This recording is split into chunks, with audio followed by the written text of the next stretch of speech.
السلام علیکم ناظرین، اس وقت آپ دیکھ رہے ہیں ہمارا چینل دلچسپ دنیا۔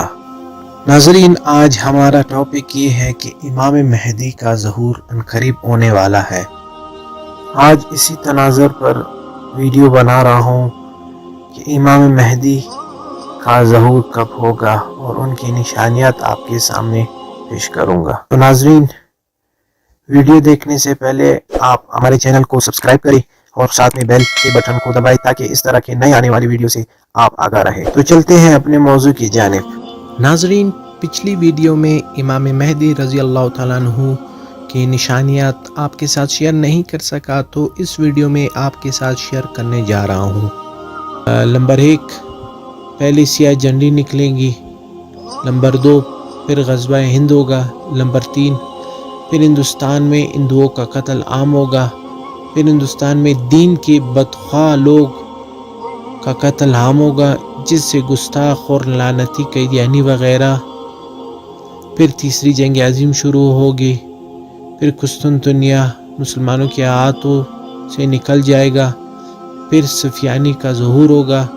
پھر حضرت امام مہدی علیہ السلام کا ظہور ہوگا۔ پھر سفیانی کا لشکر امام مہدی سے لڑنے چلے گا تو مکہ مدینے کے درمیان مقام بیضا پر زمین میں دنسا دیا جائے گا۔ پھر بنو قلب کا لشکر امام مہدی کے ہاتھوں شکست کھائے گا، جس کو لوٹنے کا حکم رسول اللہ نے دیا ہے۔ پھر مشرق سے سیاہ جھنڈے عرب کی طرف طوفان بن کر اٹھیں گے۔ عرب کو بچانے کے لیے ساری یہودی نیوی میدان میں آئیں گے اور سیاہ جھنڈوں کے ہاتھوں بری طرح تباہ ہوں گی۔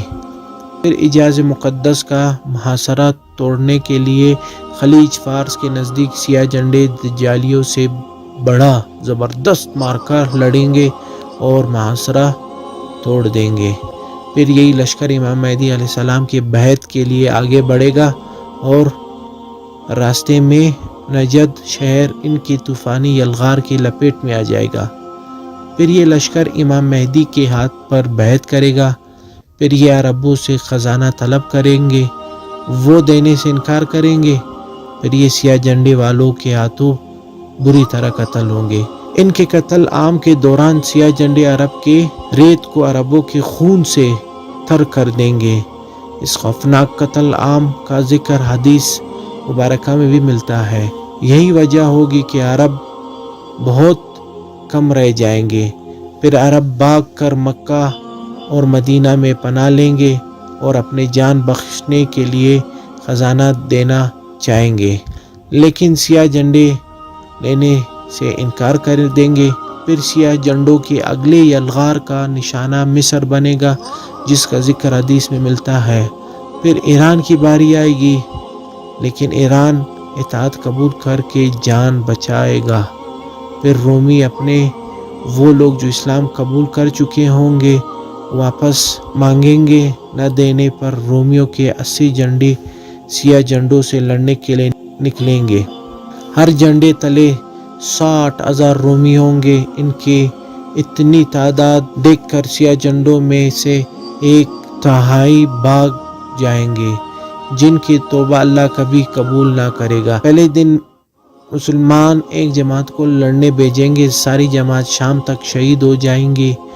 پھر چوتھے دن تمام اہل اسلام جو کہ سیاہ جھنڈے والے ہی ہوں گے مل کر رومیوں پر حملہ آور ہوں گے۔ پھر وہ ایسے جنگ کریں گے کہ تاریخ انسانی میں پہلے کسی قوم نے ایسی جنگ نہ کی ہوگی، یا پھر فرمایا کہ وہ ایسے جنگ ہوگی کہ پہلے کبھی نہ لڑی گئی ہوگی۔ پھر اللہ رومیوں پر شکست مسلط کر دے گا۔ پھر مسلمان یعنی سیاہ جھنڈے ان کا قتل عام کریں گے، یہاں تک کہ رومیوں کی لاشوں کے پہلو سے پرندہ اڑے گا، وہ مر کر گرے گا لیکن لاشوں کے سمندر کو پار نہیں کر سکے گا، اور مر کر گرے گا بھی تو ایک لاش پر۔ اس جنگ کے بعد آدھے سے زیادہ لشکر ارمینیا کی طرف جائے گا۔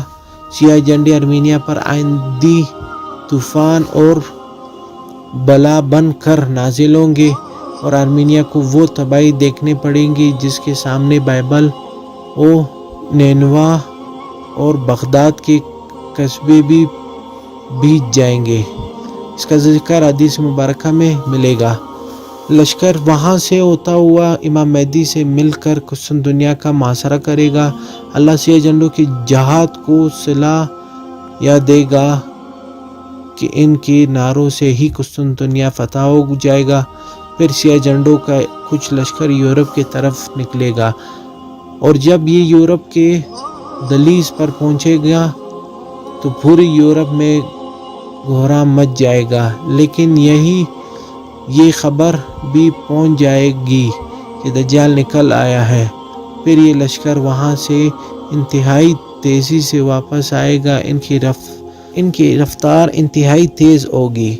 حدیث مبارکہ کے مطابق یہ بڑا ہی سخت امتحان ہوگا، انتہائی سخت وقت ہوگا۔ جو کوئی تھوڑا حرام کا وقت نکالنے میں کامیاب ہوگا وہی طاقتور تصور کیا جائے گا۔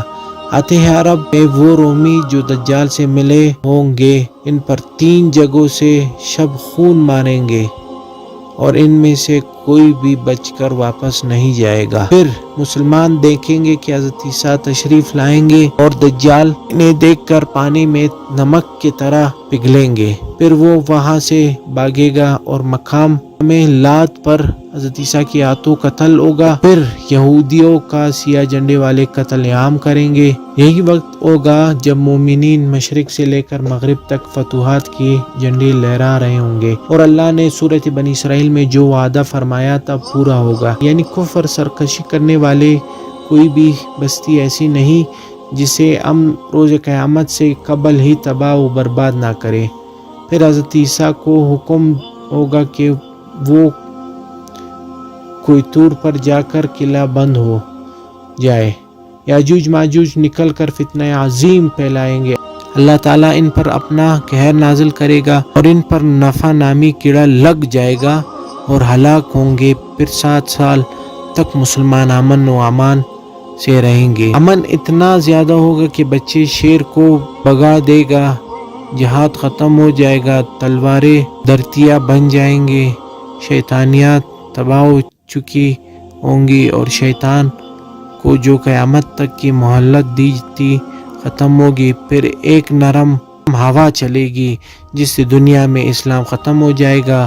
اب حبشی دنیا پر حکومت کریں گے اور نفس کی حکمرانی ہوگی۔ ایک حبشی ڈیڑھے پنڈلے والے نیلے آنکھوں والا اور گناہ خانہ کعبہ کو گرا کر پتھر سمندر میں پھینک دے گا، لاف جلا دے گا اور خزانہ گل لے جائے گا۔ پھر قیامت مرحلہ وار شروع ہوگا اور تمہارے رب کے وعدے کا وقت آ جائے گا۔ فتنہ دجال بہت سخت ہوگا۔ اس سے حفاظت کے لیے ہر جمعہ کے روز سورۃ کہف کی تلاوت لازمی کرے۔ گزارش ہے کہ اس قیمتی معلومات کو اپنے تک محدود نہ رکھے، اس معلومات کو دوسروں تک پہنچائے۔ اس پر بہت محنت ہوئی ہے۔ قیامت کب آ جائے کوئی پتہ نہیں، تو کیا آپ نے اس کی تیاری کر لی ہے؟ اللہ رب العزت کے پاس بے شک ہمیں تیاری کرنی ہے، کوشش کرنی ہے، غور و فکر کرنا ہے، خود کو نسلوں کو فتنے سے بچانا ہے۔